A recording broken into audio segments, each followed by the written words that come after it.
안녕하십니까? 바다의 별치기 엘라입니다. 예수님은 헤로데의 학살을 피해 이집트로 피난 가셨습니다.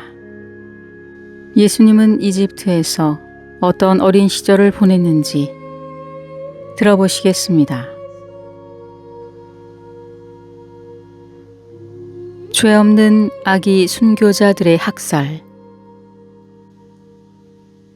예수님의 두 번째 해 중반에 헬리오폴리스에서 천사가 성모님에게 나타나서 죄 없는 아기들에 대한 헤로데의 학살 소식을 전해 주었다.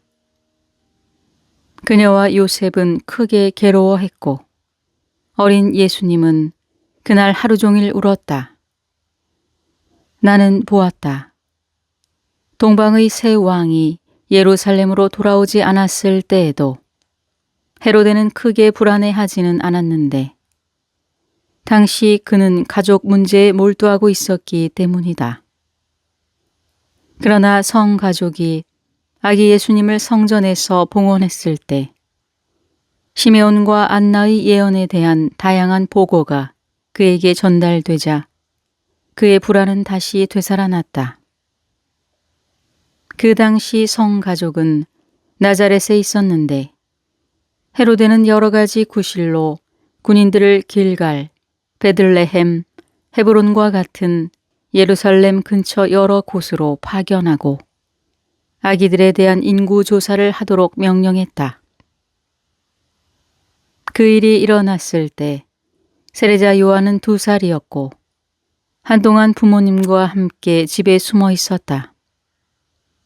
그리고 헤로데가 모든 어머니들은 2살 아래 남자아이를 당국에 데려와야 한다는 명령을 내리기 전에 천사가 엘리사벳에게 나타나 경고를 주었고 그녀는 다시 한번 어린아들과 함께 광야로 피신했다.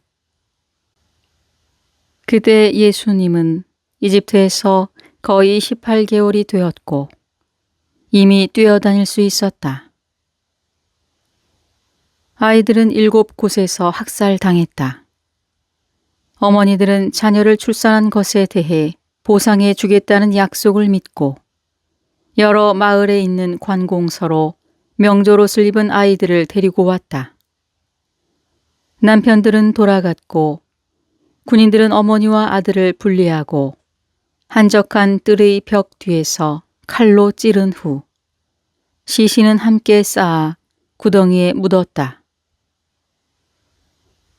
카타리나 에메릭 수녀는 1821년 3월 8일, 즉 성가족의 이집트 피신에 대한 설명이 있은 지 1년 후에 이 죄 없는 아기 순교자들의 학살에 대해 말했다. 그러므로 학살은 성가족이 이집트로 피신한 후 1년 뒤에 일어난 것으로 추정할 수 있다. 오늘 오후 나는 2살까지의 어린 아들을 둔 어머니들이 헤브론, 베들레헴, 그리고 제3의 장소에서 예루살렘으로 오는 것을 보았다. 헤로데는 그곳에 군인들을 파견했고 나중에 이 도시의 집권자들을 통해 그의 명령을 전달했다. 여성들은 따로 떨어진 그룹으로 도시에 왔다. 어떤 이들은 2 아이를 데리고 나귀를 타고 왔다. 그들은 그들이 아이를 낳았기 때문에 보상을 받을 것이라고 생각하며 기뻐하고 기대하면서 왔다. 그들은 모두 큰 건물로 옮겨졌고 동행한 사람들은 모두 집으로 돌려보내졌다. 이 건물은 다소 고립되어 있었고 나중에 빌라도가 살았던 집에서 멀지 않았다. 건물은 너무나 둘러싸여 있어 그 안에서 무슨 일이 일어나고 있는지 외부에서 보기가 어려웠다. 그곳은 한때 처형 장소였음이 틀림없다. 그것은 어둡고 튼튼한 건물이었고 그 안뜰은 묘지처럼 꽤 컸다. 2 벽을 통과해서 문으로 들어가면 안뜰은 3면이 건물로 둘러싸여 있었다. 오른쪽과 왼쪽 것은 1층 높이였고 가운데 것은 2층 높이로 고대의 버려진 회당처럼 보였다. 세 건물 모두에는 안뜰로 통하는 문이 있었다. 어머니들은 안뜰을 통해 두 개의 측면 건물로 인도되어 그곳에 감금되었다. 그들은 처음에는 일종의 숙박소에 있다는 인상을 받았다.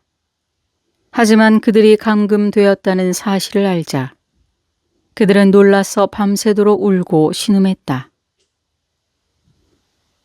다음 날 3월 9일 그녀는 말했다. 오늘 오후 나는 끔찍한 환상을 보았다. 나는 그곳에서 일어나는 죄 없는 아이들의 학살을 보았다. 안뜰 뒤편에 있는 큰 건물은 2층이었다. 아래층은 감옥 같은 큰 버려진 홀이 있었고 그 위에는 창문으로 안뜰을 내려다 볼 수 있는 큰 방이 있었다. 나는 마치 법정처럼 그곳에 많은 관리들이 모여 있는 것을 보았다. 그들 앞에는 두루마리가 놓여 있는 탁자가 있었다. 나는 헤로데도 거기에 있었다고 생각한다. 왜냐하면 나는 작은 검은 꼬리가 달린 하얀 모피가 있는 빨간 망토를 입은 남자를 보았기 때문이다. 그는 왕관을 쓰고 있었다. 나는 그가 방에서 여러 사람에게 둘러싸여 창을 통해 밖을 바라보고 있는 것을 보았다. 어머니들은 옆 건물에서 아이들과 함께 안뜰 뒤 건물 아래층 큰 홀로 하나씩 소환되었다. 그들이 들어오면 군인들은 아이를 빼앗아 문을 통해 안뜰로 데려갔고 그곳에서 약 20명의 군인들이 칼과 창으로 아이들의 목과 심장을 찌르는 살인을 저질렀다.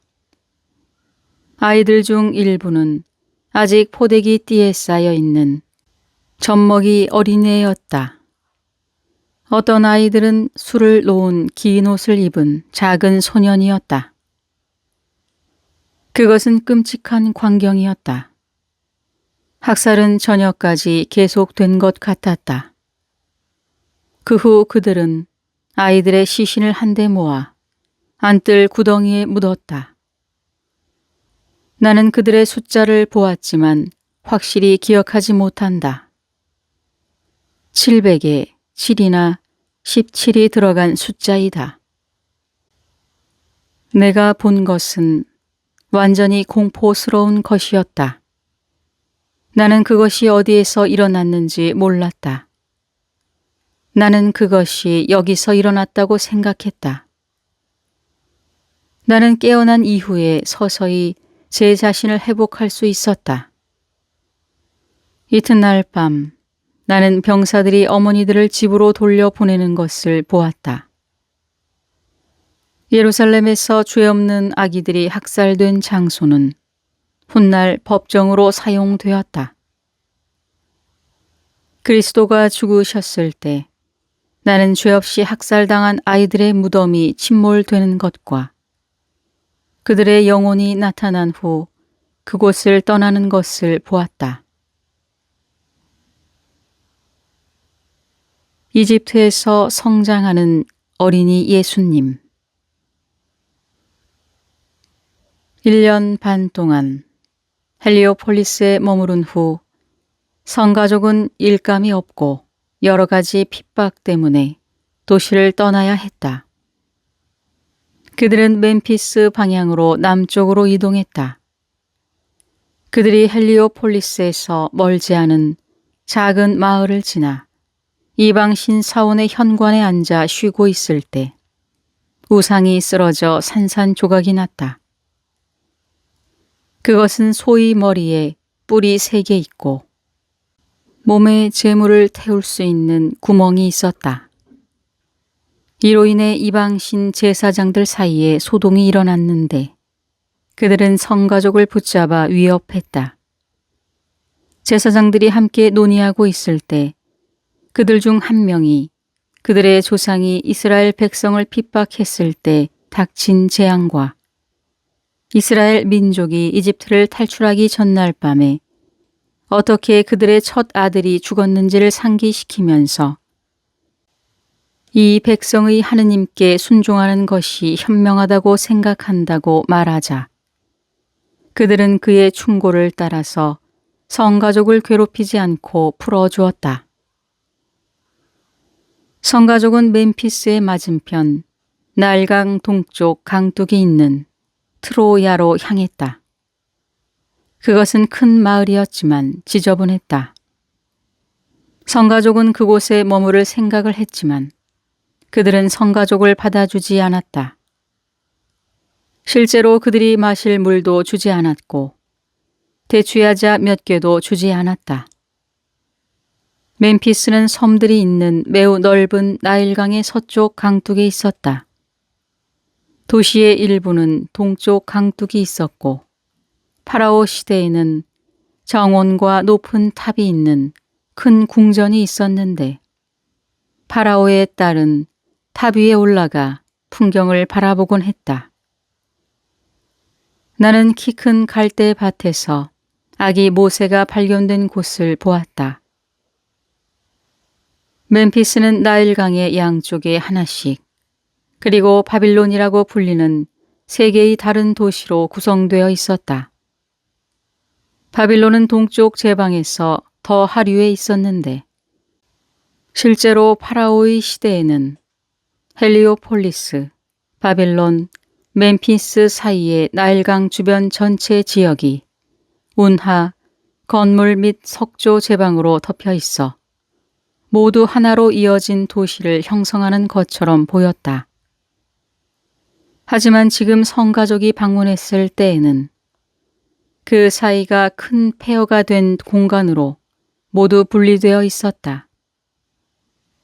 트로야에서 그들은 북쪽으로 해서 바빌론으로 갔는데 그곳은 잘못 지어지고 더럽고 황폐한 곳이었다. 그들은 나일강과 이 도시 사이로 오던 길로 얼마간 다시 돌아갔다. 그들은 예수님께서 라자로를 일으킨 후 시카르에 있는 야곱의 우물에서 제자들을 다시 만나기 전에 아라비아를 거쳐 이집트로 여행하셨을 때 예수님이 가셨던 제방을 따라서 하류로 내려갔다. 그들은 약 2시간 동안 강을 따라 하류로 이동했는데 가는 길에는 간격을 두고 파괴된 건물들이 있었다.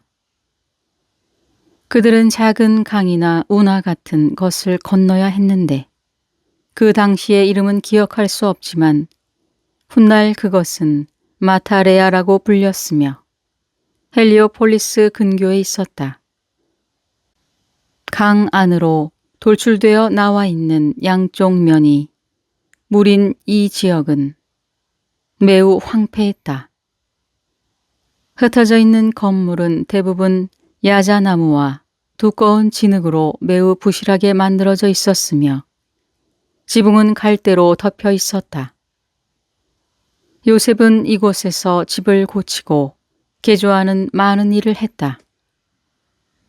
이 마을에서 성가족은 그들이 마을로 들어올 때 통과한 문에서 멀지 않은 육지 쪽의 한적한 구역에 있는 어두운 아치형 방에서 살았다. 이전처럼 요셉은 아치형 천장 앞에 방을 지었다. 여기에서도 그들이 도착하자 작은 사원의 우상이 쓰러졌고 또 그 후에 모든 우상들이 쓰러졌다. 여기에서도 제사장이 이집트의 재앙을 상기시키며 사람들을 진정시켰다. 후에 유대인들과 개종한 이방인들의 작은 회중이 성가족에게 모였을 때 제사장들은 우상이 쓰러진 작은 신전을 그들에게 넘겨주었고 요셉은 그것을 회당으로 개조했다. 그는 회중의 아버지가 되었고 그들에게 시편을 올바로 노래하는 법을 가르쳤다. 헬리오폴리스와 나일강 사이에 있는 유대인 마을에는 많은 유대인이 있었고 그곳에는 정상적인 성전이 있었지만 여기에는 비참한 토굴에 사는 매우 가난한 극소수의 유대인들만 있었다. 하지만 그들은 끔찍한 우상 숭배에 빠져 있었는데 그들의 우상은 위에 작은 가림막이 있는 황소의 머리를 가진 인물이 족제비와 같은 작은 동물의 조형물로 둘러싸여 있었다. 이것들은 악어로부터 사람들을 보호하는 동물이었다. 그들은 또한 계약의 궤를 모방했는데 그 안에는 끔찍한 것들이 있었다. 그들은 메시아가 오도록 한다고 하며 지하 통로에서 부도덕한 행위로 반란적인 우상 숭배를 했다. 그들은 매우 완고해서 그들의 삶을 바로잡기를 거부했다. 거센 땅의 유대인들은 이미 헬리오폴리스의 성가족에 대해 알게 되었고 마리아는 그들을 위해 뜨개질을 하고 천을 짜고 바느질 일을 많이 했다. 그녀는 불필요한 일이나 단순한 사치품을 만드는 일은 결코 하지 않았으며 단지 필요한 것과 기도복을 만드는 일만 했다. 나는 여성들이 마리아에게 일감을 가져와서 허영으로 유행하는 스타일로 만들어 달라고 요청하자 성모님이 돈이 필요하지만 다시 일감을 그들에게 돌려주는 것을 보았다. 가난한 생활. 우선 그들은 마타레아에서 매우 힘든 시간을 보냈다. 좋은 물과 나무가 많이 부족했다. 주민들은 마른 풀이나 갈대로 요리를 했다. 성가족은 일반적으로 차가운 음식을 먹었다. 요셉은 오두막을 개조하는 일에 많은 노력을 기울였지만 그곳 사람들은 그를 노예처럼 대했고 자신이 좋아하는 방식으로만 일하도록 했다. 때때로 그는 일에 대한 대가로 돈을 받았지만 때로는 전혀 받지 못했다. 주민들은 그들의 오두막을 짓는데 매우 서투른 상태였다. 목재가 부족했는데 여기저기 누워있는 통나무는 보였지만 그것들을 다룰 도구가 없었다. 대부분의 사람들에게는 돌과 뼈로 만든 칼밖에 없었다. 요셉은 나자렛을 떠날 때 필요한 도구를 가져왔다. 성가족은 곧 그들의 집을 조금 개조했다. 요셉은 가벼운 고리버들 칸막이로 방을 매우 편리하게 나누었다. 그는 제대로 된 벽난로를 설치하고 의자와 작은 탁자를 만들었다. 여기 사람들은 모두 땅에서 먹었다. 그들은 여기에서 몇 년 동안 살았는데 나는 예수님의 어린 시절의 많은 장면을 보았다. 나는 예수님이 자는 곳을 보았다. 성모 마리아의 침실 벽의 두꺼운 곳에 요셉이 움푹 파낸 곳이 있었는데 그곳이 예수님의 소파이자 침상이었다. 마리아는 그 옆에서 잠을 잤는데 나는 밤에 예수님의 침상 앞에서 무릎을 꿇고 하느님께 기도하는 성모님을 자주 보았다. 요셉은 다른 방에서 잤다.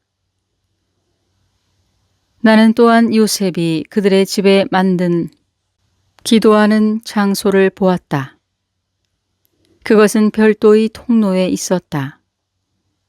요셉과 축복받은 동정녀는 그들만의 특별한 기도의 장소를 가지고 있었고 어린 예수님 또한 그분만의 작은 장소가 있었는데 예수님은 그곳에서 앉거나 서거나 무릎을 꿇고 기도했다. 축복받은 동정녀는 기도하는 일종의 작은 제단을 가지고 있었다. 그것은 빨간색과 흰색 천으로 덮여 있는 작은 테이블로 찬장 문처럼 벽에서 펼쳐졌는데 그 벽 안에는 성스러운 유물이 보존되어 있었다. 나는 성찬에 잔 모양의 용기에 담겨 있는 작은 식물을 보았다. 또 나는 성 요셉이 성전에서 마리아의 배우자가 되도록 운명 지어졌을 때처럼 꽃을 피우고 있는 그의 지팡이의 끝을 보았다. 그것은 깊이가 1인치 반 정도의 상자에 고정되어 있었다. 그 외에도 나는 또 다른 귀중한 유물을 보았지만 그것이 무엇인지 더 이상 설명할 수 없다. 투명한 상자 안에는 큰 볏짚 두께의 작은 흰색 막대 5개가 보였다. 그들은 마치 가운데가 묶인 것처럼 교차되어 서 있었는데 그 끝부분은 작은 밑단처럼 곱슬곱슬 퍼져 있었다.